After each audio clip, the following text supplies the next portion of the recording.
back to my YouTube channel. I hope you all guys had seen my previous video of relation and function, जो कि हमारे 11th class का topic था. Now I start my next video of relation and function, जिसके topic 12th class के base के ऊपर होंगे. So let's start the video. So today's first topic is types of relation. जो हमारा रिलेशन का ही पार्ट है. रिलेशन एंड फंक्शन जो मैंने आपको करवाया है उसका लिंक मेरे डिस्क्रिप्शन बॉक्स पे मेंशन है, तो आप वहां जाके चेक कर सकते हैं. सबसे पहले है हमारे पास इसके अंदर वॉइड रिलेशन. वॉइड मीन्स खाली. जैसे एम्प्टी सेट था वैसे हमारे पास यहाँ पे क्या है, वॉइड रिलेशन. एम्प्टी सेट को हम पाई से डिनोट करते हैं या सिंपल खाली ब्रैकेट से. उसी तरह से यहाँ पर हमारे पास रिलेशन की वैल्यू 5 बनेगी या सिंपल खाली ब्रैकेट बनेगी. नेक्स्ट रिलेशन हमारे पास है यूनिवर्सल रिलेशन. यूनिवर्सल रिलेशन में क्या होगा, जिस रिलेशन के अंदर अगर मैंने अपना रिलेशन ए सेट के ऊपर डिफाइन किया है तो मेरे रिलेशन के अंदर वो सारे के सारे एलिमेंट्स, सारे के सारे ऑर्डर्ड पेयर इसके अंदर आ जाएंगे, तो हम क्या उसको कहेंगे universal relation. Let us take an example. हम उस एग्जांपल में लेते कोई सेट ए ले लिया, बॉयज का सेट ले लिया, स्टूडेंट्स लिए, बॉयज लिए, स्टूडेंट्स थे वो एक ही क्लास के और सेम क्लास. ओके गाइस, अगर वो सेम क्लास के स्टूडेंट हैं, एक रिलेशन डिफाइन कर रही हूं ऐसा a b ordered pair such that A is a sister of B. क्या ये रिलेशन पॉसिबल है? अगर ये बॉयज का सेट है, बॉयज थोड़ी एक दूसरे की सिस्टर हो सकते हैं. So this relation is fine और एम्प्टी. ओके गाइस, और एक ऐसा रिलेशन डिफाइन करती हूँ such that a b pair है हमारे पास, सच दैट डिफरेंस जो है उनके हाइट के बीच में वो क्या होगा, लेस देन 3. ओके, तो ऑब्वियस है ये बात तो है, ये एक क्लास के अंदर जो स्टूडेंट्स बैठे हैं उनकी 3 मीटर से हाइट के डिफरेंस जो होगा दो स्टूडेंट्स के बीच में वो 3 मीटर से कम ही होगा. ऐसा तो हो नहीं सकता एक इतना सा बच्चा और एक इतना बड़ा हो. तो इसका मतलब इस आर के अंदर हमारे पूरा का पूरा सेट इंक्लूड हो जाएगा ए क्रॉस ए. ए क्रॉस ए क्यों लिखा, बिकॉज हमने क्या करना है यहाँ ऑर्डर्ड पेयर में एलिमेंट्स लिखने हैं. तो A cross A means universal set. Okay guys, after that we have identity relation, जिसको हम रिफ्लेक्सिव रिलेशन भी बोल सकते हैं. अब इसका मतलब क्या है, आइडेंटिटी. आइडेंटिटी क्या है, आइडेंटिटी वर्ड कहाँ से है, मेरी खुद की इमेज, जैसे मेरी आइडेंटिटी जो मेरे के अंदर नजर आ रही है, मीन्स मेरी रिफ्लेक्शन, वहीं से वर्ड आता है आइडेंटिटी और रिफ्लेक्सिव. इसका मतलब क्या है, कोई एक एलिमेंट ए है, उसकी इमेज मीन्स उसका नेक्स्ट एलिमेंट जो नेक्स्ट सेट में से आता है वो खुद ही आ जाए, मीन्स खुद की आइडेंटिटी आ जाए, खुद की रिफ्लेक्शन आ जाए, तब हम उस रिलेशन को क्या कहेंगे, reflexive relation. Okay guys, that is R is relation such that a b जो होगा उस पे ए और बी जो होंगे वो क्या होंगे, इक्वल होंगे. ओके गाइस, जस्ट आज हम एक एग्जांपल लेते हैं. कोई ए सेट है हमारे पास 1 2 3 और इसमें ए क्रॉस ए क्या बनेगा, क्योंकि मैं रिलेशन इस सेट के ऊपर डिफाइन कर रही हूँ, इसका मतलब ए क्रॉस ए मीन्स उसका खुद के साथ कार्टेशियन प्रोडक्ट. इसके अंदर एलिमेंट कौन आएंगे, 1 2 1 1 1 3 2 3 2 1 3 3 2 2. ऐसे करके 3 1 3 2, यही एलिमेंट्स होंगे।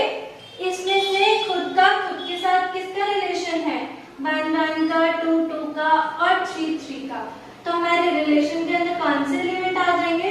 1 1 2 2 3 3। इन तीनों एलिमेंट्स को, इस सेट को हम अपना कौन सा रिलेशन वाला सेट कहेंगे? आइडेंटिटी या रिफ्लेक्सिव रिलेशन वाला सेट कहेंगे। Okay guys, after that we have symmetric relation.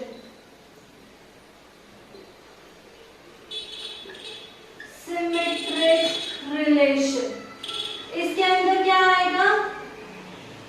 जैसे हम एक सिमेट्री देखते हैं किसी भी स्ट्रक्चर की, जैसे मैंने एक स्क्वायर ले लिया, इसके अंदर मैंने सिमेट्री देखी। इसके अंदर सिमेट्री कैसे देख सकते हैं? ऐसे भी देख सकते हैं और ऐसे भी देख सकते हैं।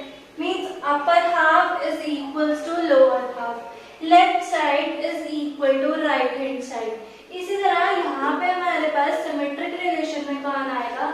अगर कोई मेरे पास एलिमेंट है, मींस ऑर्डर्ड पेयर है, जो ऑलरेडी एक रिलेशन के अंदर है, तो उसकी सिमेट्री क्या बनेगी? इसका उल्टा ऑर्डर्ड पेयर, वो भी क्या आना चाहिए? एक रिलेशन के अंदर होना चाहिए, तब हम एक रिलेशन को अपना सिमेट्रिक रिलेशन करेंगे।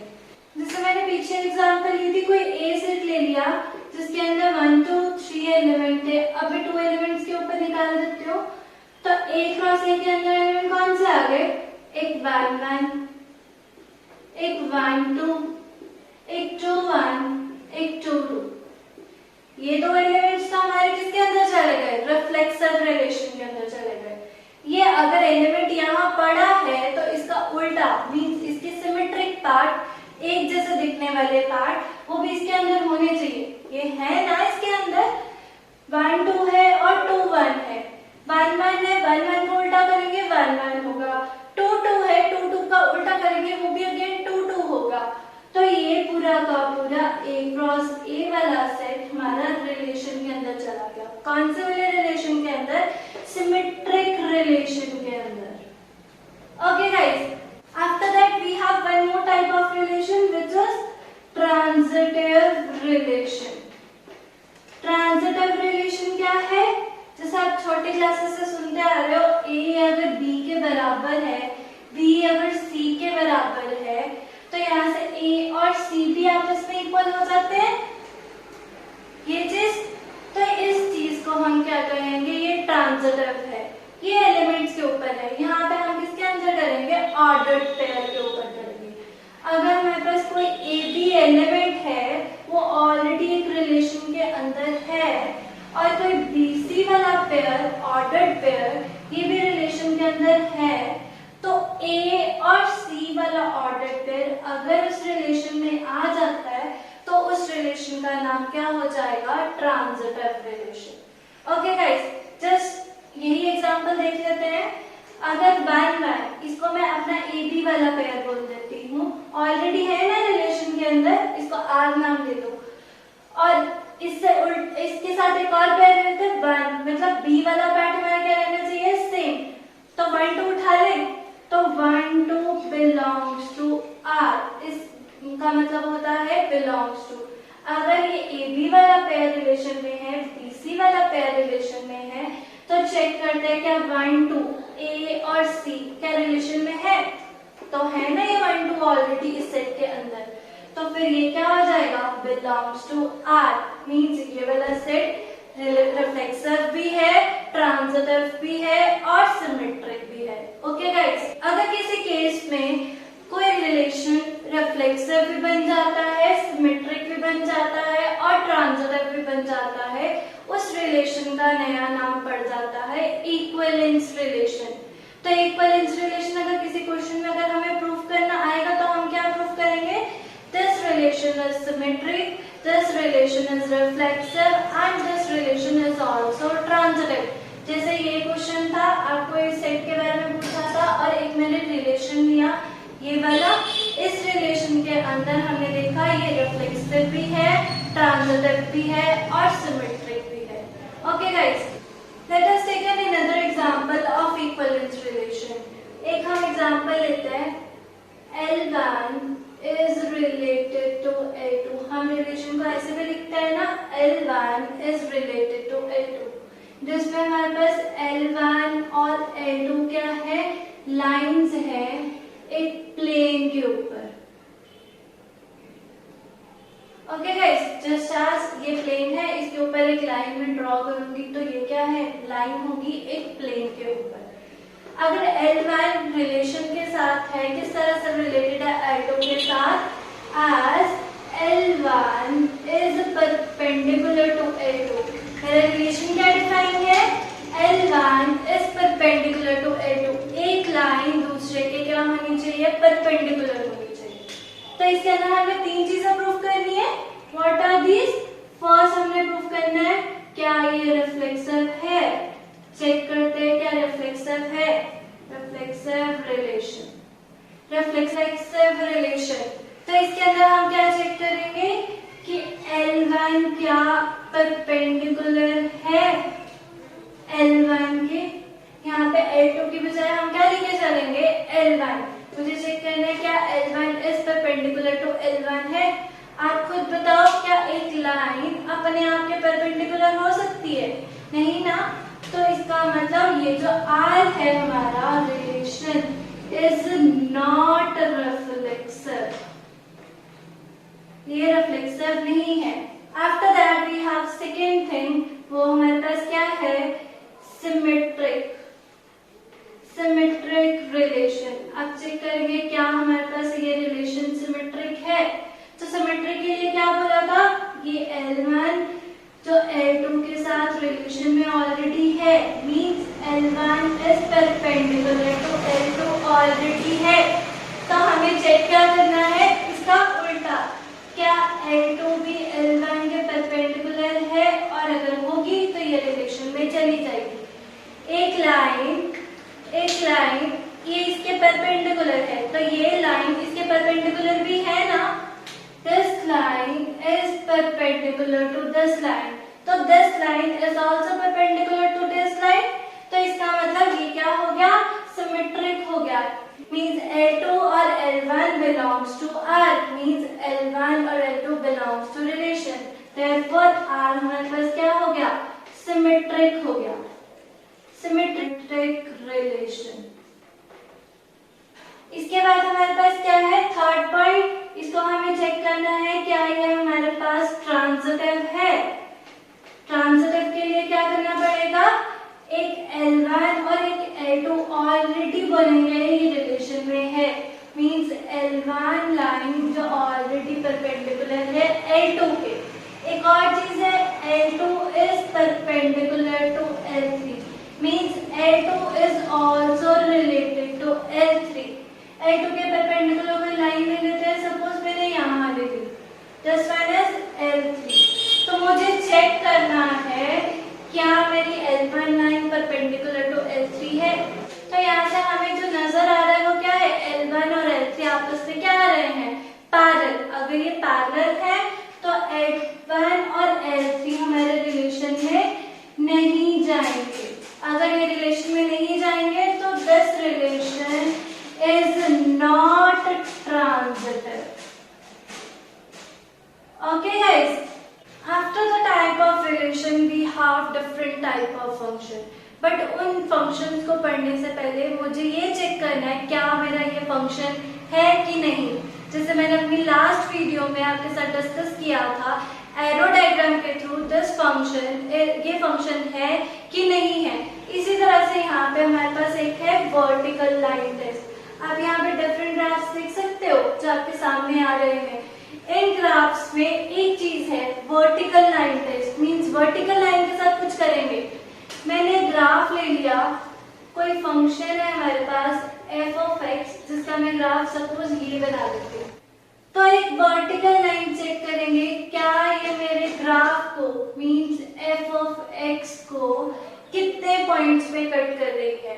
अगर वो मेरे सिंगल पॉइंट पे कट करेगी तो पक्का ये फंक्शन हमारा होगा। लेकिन अगर हमारे पास अगर ग्राफ है कैसा वाला, जिसपे हमारे पास एक ग्राफ होगा, सपोज दिस वन, इसको हम पैराबोलिक कर्व कहते हैं।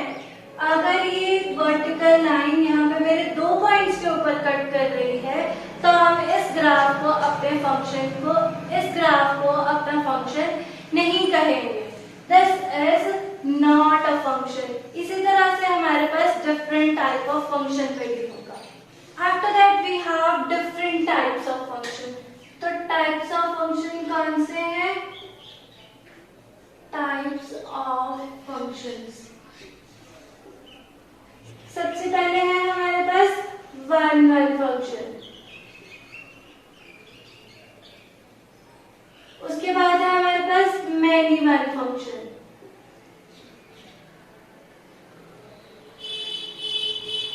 उसके बाद है हमारे पास ऑन टू फंक्शन, उसके बाद है हमारे पास बाइजेक्टिव फंक्शन।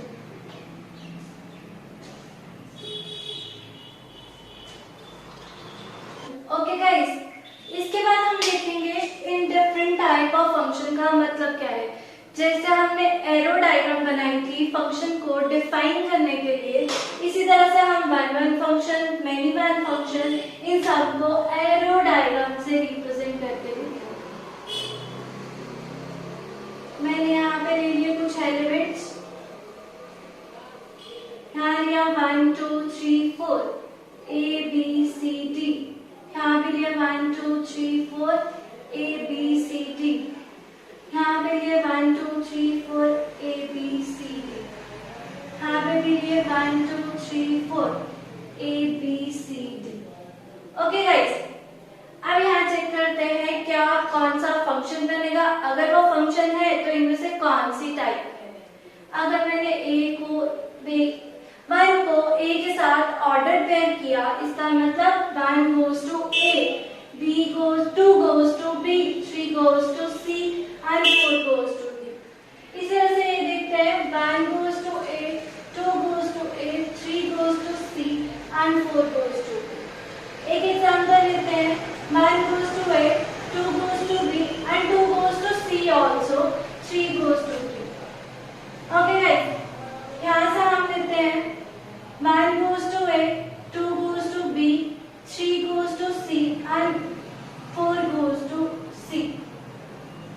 ओके गाइस, अब हम देखेंगे कि इसमें से कौन सी चीज फंक्शन है और कौन सी चीज नहीं। अब देखो यहाँ पे 1 चला गया a के ऊपर, इनमें हर एक एलिमेंट की यहाँ पर इमेज है। इसका मतलब first condition of function is satisfied. और दूसरी कंडीशन हमारे पास क्या थी, एक एलिमेंट के 2 आंसर्स नहीं होने चाहिए, तो ये भी नहीं है, तो ये फंक्शन बन गया।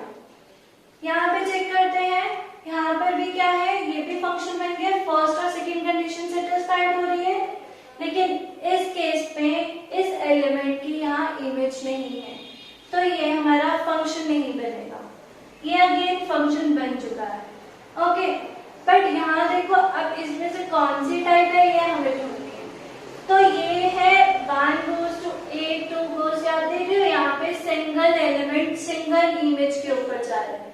जब एक एलिमेंट एक ही इमेज के ऊपर जाता है तब उसको हम क्या कहते हैं, 1 फंक्शन कहते हैं। अगर हमारे पास ये नहीं पॉसिबल, मीन्स जैसे यहाँ 2 एलिमेंट्स हैं, उनकी एक सिंगल इमेज आ रही है, ये फंक्शन तो बन गया लेकिन ये 1 नहीं हुआ। अगर ये 1 नहीं है तो इसका नाम है मैनी वन। मैनी वर्ड से क्या होता है, मोर देन 1, 2 एलिमेंट्स की एक इमेज आ रही है, मतलब एक इमेज की 2 प्री इमेजेस हैं। ओके गाइस, ये तो फंक्शन था ही नहीं, तो इसको चेक करने की जरूरत नहीं कि कौन सा टाइप बनेगा। यहाँ पे चेक करते हैं, तो ये भी क्या है हमारे पास, many one type function, many one. इसके बाद हम ऑन टू के बारे में देखेंगे कि ऑन टू फंक्शन कौन सा है। उसके लिए मैं अनदर एग्जांपल लेती हूँ। यहाँ पे 2 सेट ले लिए, यहाँ पे एलिमेंट लिए 1 2 3, यहाँ पे मैंने लिए a b c d। अगर मैंने 1 को भेज दिया a के ऊपर, 2 को भेज दिया b के ऊपर, 3 को भेज दिया c के ऊपर। एक और एग्जांपल लेती हूँ, यहाँ पे हम लेते हैं 1 2 3 4 और यहाँ पे 1 2 3। ओके गाइस, यहाँ से 1 goes to a ले लेती हूँ, 2 goes to B, 3 goes to B and 4 goes to C. ये दोनों फंक्शन तो बन गए हैं बिकॉज यहाँ पे हर एक एलिमेंट की इस साइड इमेजेस है और एक एलिमेंट की सिंगल इमेज है, ना कि दो इमेजेस। तो ये दोनों फंक्शंस तो बन गए। अब ऑन टू क्या होता है? ऑन टू में हमें बस ये देखना है क्या मेरे हर एक एलिमेंट की यहाँ प्री इमेज है। तो यहाँ पे A की प्री इमेज 1 है, B की प्री इमेज 2 एंड 3 है, C की प्री इमेज 4 है। लेकिन यहाँ देखो A की इमेज 1 है, B की प्री इमेज 2 है, C की प्री इमेज 3 है, लेकिन D की प्री इमेज नहीं है। तो ये फंक्शन ऑन टू नहीं होगा, लेकिन ये फंक्शन हमारा ऑन टू बन जाएगा। ओके गाइस, अब हम नेक्स्ट देखते हैं बाइजेक्टिव फंक्शन क्या होता है। बाइजेक्टिव फंक्शन वो होगा जो 1 1 भी होगा और ऑन टू भी होगा। जैसे ये फंक्शन है, ये भी 1 1 भी है और ऑन टू भी है, बिकॉज यहाँ पर हर एक एलिमेंट की सिंगल सिंगल इमेजेस हैं एंड हर एक एलिमेंट की यहाँ प्री इमेज भी पड़ी है। तो ये फंक्शन ऑन टू भी है और 1 1 भी है। तो ये फंक्शन हमारा क्या बन जाएगा? बाइजेक्टिव। लेकिन ये फंक्शन हमारा बाइजेक्टिव नहीं बनेगा बिकॉज यहाँ पे दो एलिमेंट की एक इमेज आ रही है, मीन्स ये मेनी 1 बन चुका है, 1 1 नहीं है। तो this function is not bijective. Okay guys, now we see how we represent 1 1 function and onto function, means उनकी डेफिनेशन देखते हैं। अगर किसी क्वेश्चन में मुझे 1 1 प्रूफ करना हो या ऑन टू प्रूफ करना हो, वो किस तरह से करेंगे? तो 1 1 के लिए हमें कोई दो एलिमेंट्स लेने पड़ेंगे, x1 और x2, अपनी डोमेन में से। कौन सी डोमेन? जिसके ऊपर मेरा फंक्शन डिफाइन होगा। अगर मेरे वहां पे फंक्शंस की वैल्यू आपस में बराबर आ रही है, फंक्शन की वैल्यू मीन्स इमेजेस अगर बराबर आ रही हैं, तो 1 1 होने के लिए x1 और x2 को भी बराबर होना पड़ेगा। ओके गाइस, अब पीछे मैंने एक एग्जांपल ली थी, कौन सी? एरो डायग्राम की। यहाँ पे मैंने रिप्रेजेंट किए थे कुछ एलिमेंट 1 2 3, यहाँ पे रिप्रेजेंट किया था मैंने A B C। इस सेट को हम अपना डोमेन वाला सेट बोल रहे थे, इस सेट को अपना इमेज वाला सेट बोल रहे थे। मीन्स अगर ये x है तो फंक्शन के अकॉर्डिंग ये f of x बनेगा। तो अगर कोई f of x1 और x2 आपस में बराबर है, मतलब वो सिंगल एलिमेंट है, तो सिंगल एलिमेंट के यहाँ सिंगल प्री इमेज होनी चाहिए। मीन्स एक एलिमेंट की सिंगल इमेज होनी चाहिए, दोनों मतलब एक ही है, तो हम तब कहेंगे ये फंक्शन क्या है? 1 1 है। ओके गाइस, अब देखते हैं onto function. Onto function के लिए सिंपली हमें एक चीज चेक करनी पड़ेगी, क्या मेरी कोड डोमेन और रेंज आपस में बराबर है। जो पीछे हमने एक एग्जांपल ली थी उसमें बोला था 1 goes to A, यहाँ पे रखती हूँ मैं 1 2 3 A B C। 1 goes to A, 2 goes to B, 3 goes to C। और एक मैंने लिया था आपके सामने 1 2 3 A B C D। यहाँ पे बोला था 1 goes to A, 2 goes to B, 3 goes to C। ये था, तो D जो था इसके यहाँ पे प्री इमेज नहीं है। अगर D की यहाँ प्री इमेज नहीं है तो हमारे पास ये फंक्शन ऑन टू नहीं था। तो आप यहाँ पे देख रहे हो रेंज के अंदर ये 3 एलिमेंट्स आ रहे हैं और कोडोमेन तो हमारा पूरा सेट होता है, तो इसका मतलब ये फंक्शन ऑन टू नहीं बनेगा। ऑन टू बनने के लिए कोडोमेन और रेंज को आपस में बराबर होना पड़ेगा। जैसे इस एग्जांपल में है A, B और C, तीनों हमारे रेंज सेट के अंदर भी है और तीनों हमारे कोडोमेन सेट के अंदर भी है, तो ये फंक्शन हमारा ऑन टू बन जाएगा।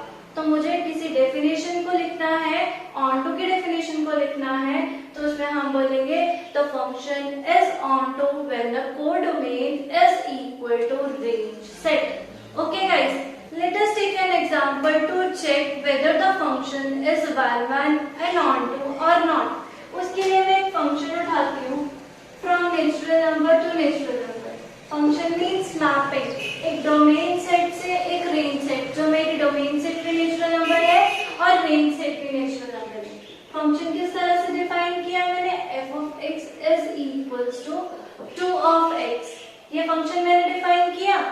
तो मैं कोई दो एलिमेंट्स लेती हूँ अपने डोमेन में से, मींस नेचुरल नंबर में से कोई दो एलिमेंट्स लिए, तो फंक्शन 1 की डेफिनेशन के अकॉर्डिंग ये चीज हमें बराबर थी गिवन, और हमें प्रूफ करने क्या x1 और x2 बराबर आ रहे हैं। तो मैं चेक करती हूँ f ऑफ x1, ये f ऑफ x1 ये क्या होती है, वैल्यू ऑफ फंक्शन। इस वैल्यू को अपने फंक्शन के अंदर पुट करते हैं, तो मैं x की जगह पर क्या लिख दूंगी x1, जहां जहां x होगा उसको रिप्लेस करके मैं x1 रख दूंगी। तो ये क्या होगा 2 times of x1। f of x2, यहाँ पे x2 है तो यहाँ पे x की जगह क्या आ जाएगा x2, तो ये क्या बन जाएगा 2 टाइम्स ऑफ x2। यहाँ से 2 और 2 कैंसिल हो जाएंगे, यहाँ से हमारे पास क्या बचेगा x1 और x2 बराबर। तो हो गया ना डेफिनेशन के अकॉर्डिंग हमारे पास ये दोनों इक्वल, तो हमारे पास 1 बन गया। Let us take an example, एक और एग्जांपल लेते हैं, इसको किसी और तरह समझने के लिए। पिज्जा, सपोज ये हमारा पिज्जा बन के बाहर आया एक मशीन में से, मींस एक फंक्शन में से, तो वो क्या थे दोनों आपस में बराबर। मींस अगर दोनों फंक्शन दोनों पिज्जा एक जैसे हैं तो इसका मतलब जो मैंने उसकी टॉपिंग्स करी होंगी, जो उसमें इनपुट डाला होगा, वो भी क्या होंगे आपस में बराबर। इस डेफिनेशन को मैं किसी और तरह से भी देख सकती हूँ। किस तरह से, अगर मेरे कोई दो एलिमेंट्स, यहाँ पे आप उल्टा चलेंगे, कोई दो एलिमेंट्स आपस में बराबर नहीं है, अगर मेरी टॉपिंग्स आपस में बराबर नहीं है, तो मेरे जो फंक्शंस होंगे, मींस जो पिज्जास बन के आएंगे, वो भी आपस में बराबर नहीं होंगे। चाहे मैं डेफिनेशन इस तरह से लिखूं और इस तरह से फंक्शन को प्रूफ करूं कि ये 1 है कि नहीं, चाहे मैं इस तरह से करूं, this is 1 and the same thing. अभी तक हमने क्या किया 1। इसके बाद चेक करते हैं कि यह फंक्शन ऑन टू है। ऑन टू के लिए मैं यहाँ पे एरो डायग्राम बनाती हूँ। यहाँ set of natural numbers, means यहाँ 1 2 3 4 अप टू सो ऑन। यहाँ पे भी क्या होगा 1 2 3 4 अप टू सो ऑन, यही होगा। अब ध्यान दो, यहाँ पे अगर मैं x को 1 पुट करूंगी तो x को 1 पुट करने से आंसर 2 मिलेगा, मींस 1 की इमेज 2। जब मैं x को यहाँ 2 पुट करूंगी तो आंसर मुझे 4 मिलेगा, यही होगा। तो आप ध्यान दे रहे हो, रेंज सेट में हमारे इवन नंबर ऑफ एलिमेंट्स आ रहे हैं, 2 4 6 8 एंड सो ऑन।